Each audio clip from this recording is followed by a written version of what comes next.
What's up, everyone? It's Fuzzy. Welcome back to yet another MLB recap. A lot happened yesterday, including Yoshinobu Yamamoto. He saw his life flash before his eyes. As a pitcher, you always got to be on your toes. Bryce Harper, he has even more dad strength now, but on top of that, the Reds fans were chanting overrated. You can't do that against the two-timer. Cubs rookie Pete Crow Armstrong, he put Chicago on his back yesterday, and we had a matchup between Gary Sanchez and Aroldis Chapman, former teammates on the Yankees. And how did Gary Sanchez hit that baseball out? All of that and more in today's MLB recap. We post these every single day, so join the team, hit that subscribe button. Also, don't forget to use code Fuzzy on SeatGeek to save $20 off your tickets, and code Fuzzy on Underdog Fantasy will get new users a $100 deposit match. They got baseball, playoff basketball, you name it, they got it. So before we talk about the actual highlights from yesterday, we have a slew of health updates to go over. I almost said Jesus Sanchez. Jesus Luzardo, the pitcher for the Marlins, he's now out with an elbow concern. Another Marlin who is hitting the shelf. I don't know what the Marlins did to piss off the baseball gods, but we are talking about a near full pitching rotation on the shelf. You start off with their ace, Sandy Alcantara, their other future ace, Yuri Perez, Braxton Garrett, Jesus Luzardo. I'm probably forgetting some guys, but between the Marlins and the Red Sox, the amount of injuries that these two teams have accumulated,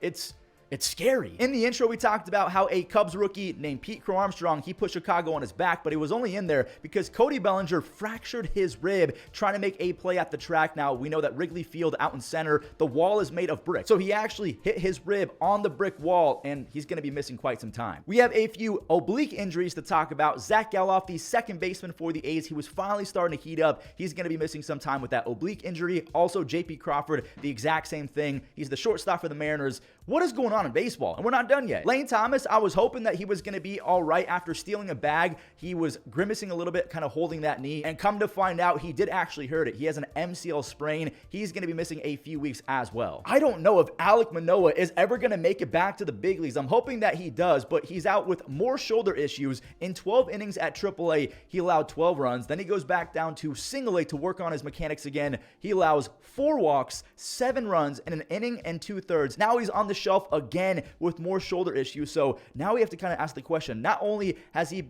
kind of been replaced by Yariel Rodriguez in the rotation for the Blue Jays, we have to ask, is Alek Manoah ever going to make it back to the big leagues? At this point, I'm not so much worried about him as a baseball player. I'm worried about Alek Manoah the person, because it's got to be frustrating. So I want to see that Gary versus Aroldis at bat. So we're going to start with the Brewers and the Pirates. It's insane that the Braves once upon a time had this kid. Like at one point they had Sean Murphy, Travis d'Arnaud, and William Contreras all on one roster. He went 450 for his 5th home run. He watched it. He tossed the bat. He's so much fun. Then the Pirates catcher Joey Bart, he returned the favor. They're calling them Bart Darts. And is the breakout finally happening? He has 3 home runs and 8 RBIs in his first 7 games. He's also hitting well over 300. He used to be a top 30 prospect from 2019 to 2022, so he was supposed to be kind of the next Buster Posey before they had to give up on him. Milwaukee kept pouring on the runs off of Mitch Keller. There was a Jake Bauers RBI single. Hoskins, he's going to get one as well because Reynolds, he can't get there. Pittsburgh, they told Keller to stay out there. Hoskins, he has a duck in a pond, and Sawinski, he dove, but the ball got knocked out after he did dive. It was kind of funny though, because Reese thought that he was out. Mitch Keller thought that his teammate caught it, but at least Jack made up for it in the box. He ripped an RBI double to bring in Joey Bart, and Jerry Triolo, he actually put the Pirates up by 1, so it's 5-4 Pirates. Gary stepped in versus his old teammate, and how did he do that? No, seriously, I'm asking a legit question. 102 with movement, he somehow found a barrel and hit it out. There was a runner on, so that's a go-ahead blast. Rookie Oliver Dunn, he trickled in one more insurance run, and Trevor McGill, he got his first ever save.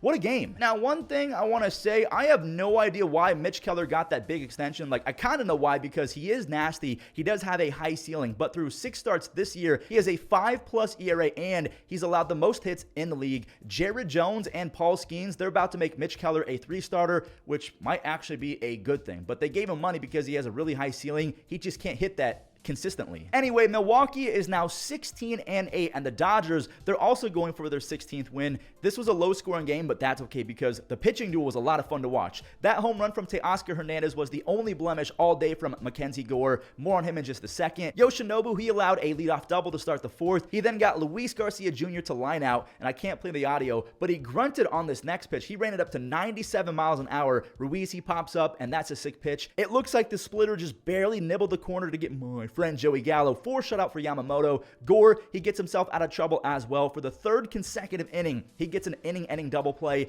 back to Yoshi. Watch your lips. Yamamoto's reflexes saves his life, it feels like. He went 6 innings with no walks. He collected 7 punch-outs along the way. Gore also went 6. He was very impressive. He has a 2.9 FIP in 5 starts. Yamamoto, he's down to an insane 2.6 FIP. Dodgers relief pitcher Alex Vesia, he apparently wanted to ruin a W for Yamamoto. I don't know what that play was. A runner's now at second, but he gets out of it. No damage done. Now, there's some damage. The doubles king, Freddie Freeman, he made it a 2 spot. That was a big-time run because the Washington Nationals did scrape across one more run on a Manoah single, but the Dodgers have their cheat code in Evan Phillips. He has an easy 9th inning. He struck out 2 over a 1-2-3 frame. He's up to 7 saves. He has a 1.5 ERA since 2022. He had a 7 ERA from 18 to 2021 before he joined the Dodgers. We have back-to-back low-scoring games. Gleyber, he thought he had an easy stolen base, but instead he's picked off, and that hurts because, yes, it's a home run and you'll take it, but it could have been a 2-run home run. Who knows what could have happened after that? Instead of being up 2-1, Nick Allen, his home run ties it on a solo blast. He has a career 59 OPS plus, so his defense must be sick because he should not be playing. Anyway, my friend Daryl Hernandez, he laced a single and he stayed put, which means that this is an actual 2-run home run. The short porch giveth and the short porch taketh away. Say that 5 times fast. It is hard. Tyler Nevin, he's all of a sudden not hitting like he's Tyler Nevin. He's hitting .333 with an .860 OPS over his last 11 games. The A's are up 3-1.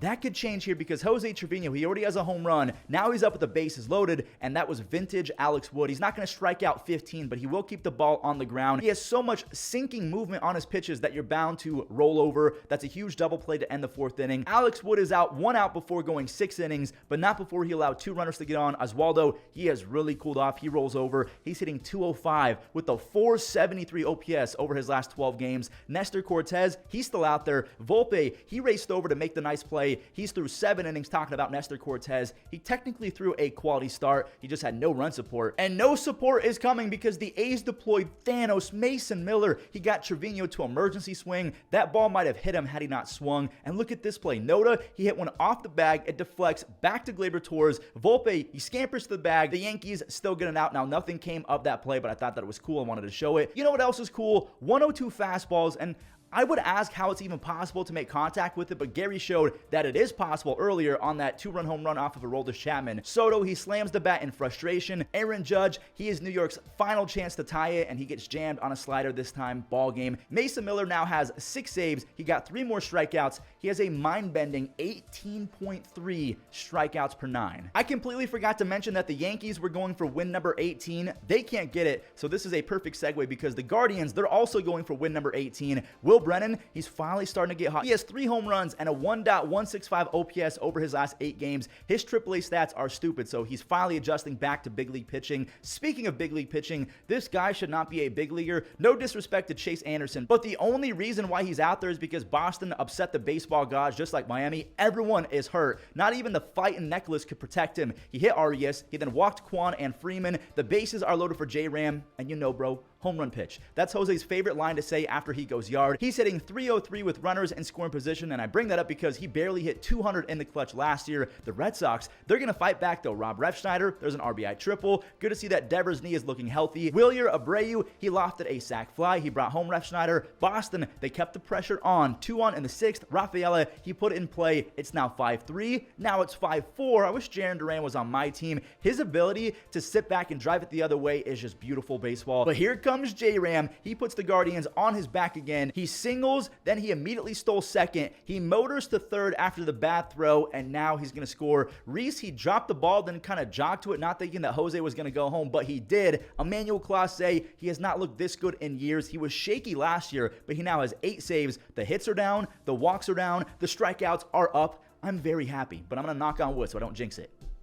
From the winningest team in baseball to the losingest, I don't even know if that's a word, but I mean, the White Sox aren't even a real team. They actually went up 2-0 after the first 4 as Paul DeJong, he knocked home Andrew Vaughn after Vaughn doubled. Former All-Star Mike Soroka, he was looking like his former All-Star self. He had no runs allowed through 4. and he left a mistake pitch to Edward Julian. You can't do that because Julian has power for days. He has 6 home runs. Jeffers, he makes it back-to-back, his 4th, and I got to tip my cap to this guy because Ryan Jeffers now has 20 doubles and 18 home runs with an insane 140 OPS plus since last year. Minnesota ties it on 2 swings, so it's now 2-2 after 5. Chicago, they got shut out in the 6th, and I can't say the same about the Twins as Larnach, he singled. Kepler, he was blessed by the higher powers. That's an excuse me swing. He gets a single, and there goes the tie as Willie Castro, he's been an RBI machine lately. His RBI single put the Twins up 1. Did Julian do it again? This looks like a pop-up to center, like a shallow pop-up, but that ball had a jetpack attached to it. It kept carrying and carrying for a second home run of the game. Even the pitcher was shooketh. He was shocked. Julian now has 7 home runs. Carlos Santana has 1 home run. That is the 4th home run of the game for the Twins.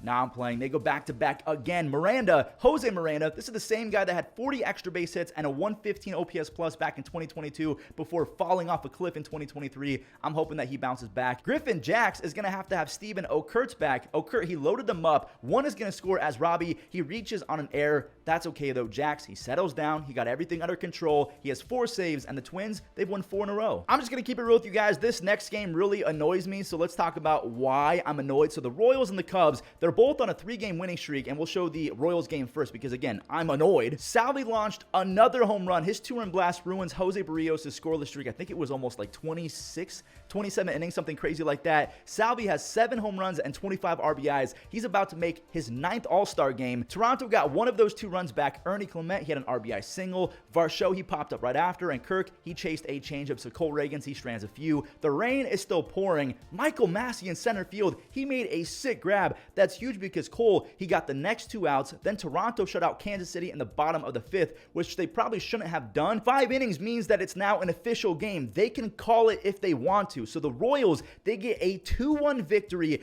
due to rain. They call it after 5 because, again, that's an official game. That is the dumbest rule in all of baseball. The Jays had 4 more chances to score 1. They called the game entirely. You can't afford a loss like that if you're in the AL East. But anyways, the Royals, they do win their 3rd in a row. They're 16-10. Like I said, the Cubs are also going for their 3rd straight W. Javier Assad, he probably felt his stomach drop on this swing because 2 runners were on, and it looked like Jordan scorched it, but it stays in. That's just a sac fly. JV, he's on the bump again. Just his 2nd start of the year. He also got into some trouble, but then he says, wait, I'm Justin Verlander, the 3-time Cy Young Award winner and future Hall of Famer. He strikes out Michael Busch. He then got Dansby Swanson chasing, and he's out of it. An easy little pop fly to escape the bases out of jam. Now he's really feeling himself. That slider to Amaya was disgusting. Pete Crow Armstrong, he missed a fastball, and Canario, he chased a fastball upstairs. I think he got 5 of his first 6 outs via the strikeout. Cubs starting pitcher Javier Assad was fantastic as well. No damage over his next 4 or 5 innings after that sac fly to Yordan Alvarez. I'll show this bloop single from Bregman because he now has 1,000 career base hits, and I'm going to bring him up one more time because he has 0 home runs in 23 games. He's got to get it going. The Cubs got it going in the 6th inning. There's a runner on 1st and 3rd for catcher Miguel Amaya. Tucker, he can really cover some ground, but not enough ground. That ball drops right in front of his glove. Swanson, he scores to tie it. They do get magical with the force out, so if they can get Pete Crow Armstrong here, he forced that one out. That's his first big league hit. He had a cool little skip. I will say he's got some flair in his game. I like Pete Crow Armstrong. He's going to be a lot of fun. After Pete Crow Armstrong hit the go-ahead home run for his first base hit, Houston manager Joe Espada got ejected, and I couldn't tell you why. It looked like the most polite ejection ever. The former Astro Hector Neris, he got John Singleton to roll over for his 3rd save. The Cubs sweep the Astros. The Astros have lost 5 in a row. They're now 7-19. They look kind of lost. Like, we have to ask the question, do they miss Dusty Baker, or is this just an early season slump that we haven't seen from the Astros since they almost made the World Series back in 2020 after basically making the playoffs under 500? Get some popcorn ready for this next game because 19 runs were scored. The winning team only won by a single run, so it was a fun back and forth. Now, we're going to skip the few early runs, but it's 2-1 San Diego when Kim stepped in, and he doubled their run total on 1 swing. That's his 4th already. Kim also has 7 stolen bases and 2 outs above average. He is a legit star. Colorado, they scraped 1 across on an Elias Diaz grounder, which means that this 2-run blast is going to tie things up at 4. Elieris Montero, he is trying his best to salvage the Arenado trade because he came from St. Louis. It's been one of the worst trades ever in my opinion.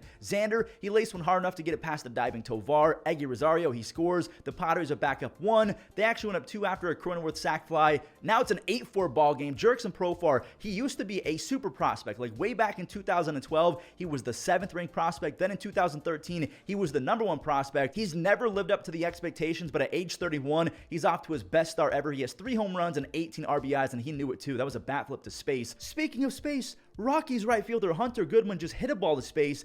I mean, that 3-run tater went 450 feet. Wandy Peralta, he's still out there for some reason. I don't know why, but the Rockies aren't complaining. 2 more get on, and Brenton Doyle, his great start to the season continued. He singled in Stallings. Doyle is hitting .330 with 3 home runs and 4 stolen bases. He won a Gold Glove last year, so he's pretty good. It's now a 1-run game, and you're joking, right? I don't know if there was a cross-up or what, but the ball gets past Campusano. The game is tied. Luis, he rakes, but he's kind of been a butcher behind the dish. He might be the worst defensive catcher to start this year. The Rockies also have a catcher who rakes. Elias Diaz, he hit the go-ahead double. That slider had some sick movement, but he turned on it. Justin Lawrence used that same pitch to close it out, the up and in slider, but his moved enough to get Kim to whiff. He has 2 saves. The Rockies, I will say, they're not going to make the playoffs, but they have some really nice trade pieces. Maybe we'll see some movement from them at the trade deadline. Zach Wheeler was working that splitter in the first. He got Will Benson chasing, and look at the movement on his sinker. How does anyone get base hits off this guy? Philly got it going for Zach in the 3rd. My friend Bryce Stott legged out an RBI double. He probably should have been given a triple. I think he was going for it all the way, but it got stolen from him.